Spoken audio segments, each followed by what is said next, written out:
मित्रांनो, हे पत्ताकोबीचं रोप आपण प्लांटेशन केले बघू शकता आणि कशा प्रकारे सुकले. तर मित्रांनो, हे सुकलेलं रोप तुमचं पण असं सुकतंय का लावता वेळेस ते पण सांगा. आणि हे जर रोप नीट करायचं असेल तर ह्याला सोडावं लागतं पाणी. तर बघूया आता पाणी सोडून आपण व्हिडिओ शेवट बघा. हे व्यवस्थित होतंय का नाही तुम्हाला ह्या व्हिडिओमध्ये मी दाखवणार आहे. मित्रांनो, तुमचं पण फुलगोबी लावता वेळेस किंवा पत्ताकोबी लावता वेळेस रोप सुकतंय का?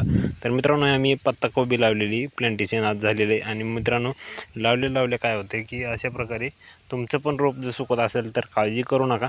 आपलं पण रोप सुकलेलं आहे. त्याचं कारण सांगतो की ही एकदम नाजूक आणि एकदम संवेदनशील असं रोप असते. आणि ह्याचा जर शेंडा मोडला तर डबल ह्याला लावण्यात काय अर्थ नसतो आहे. तर मित्रांनो, ज्याचा शेंडा मोडला आहे ते पण तुम्ही लावू नका. आणि मित्रांनो, जर असं सुकलं असेल तर काय करायचं नाही, थोड्या वेळाने लगेच पाणी सोडून द्यायचं. तर आपलं हे लावून झालेलं आहे आणि ऊन पडलं म्हणून आपण आता सध्या स्थितीला बंद केले लावायचं. आणि मित्रांनो, बघू शकता किती सुकले, बघू शकता ह्यानं अक्षरशः जमिनीला लागले बघा.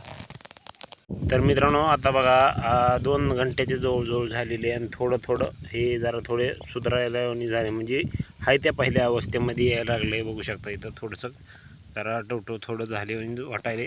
आणि जास्त झालं नाही, कारण माहिती का की उन्हाचं टेम्परेचर बघू शकताय किती ऊन आहे. आणि असल्या ह्याच्यामध्ये ही नाजूक असते, त्याच्यामुळं ह्याला थोडं जास्त पाणी पण लागतं आहे बरं का. आणि उन्हामुळं मल्चिंगमुळं थोडी त्याला गरमी पण होत असेल. तर मित्रांनो, पाणी पण सोडलं होतं. तर उद्याच्यालाही आपलं रोप टाईट होणार. तर 2 घंट्यामध्ये आता थोडंसं ह्याला जीव आले आणि झालं आहे. तर बघू शकता मित्रांनो, अशा पद्धतीनं आता सुकलेलं आहे बरं का, परंतु थोडं आणि कुठं जास्त पण सुकलेलं आहे.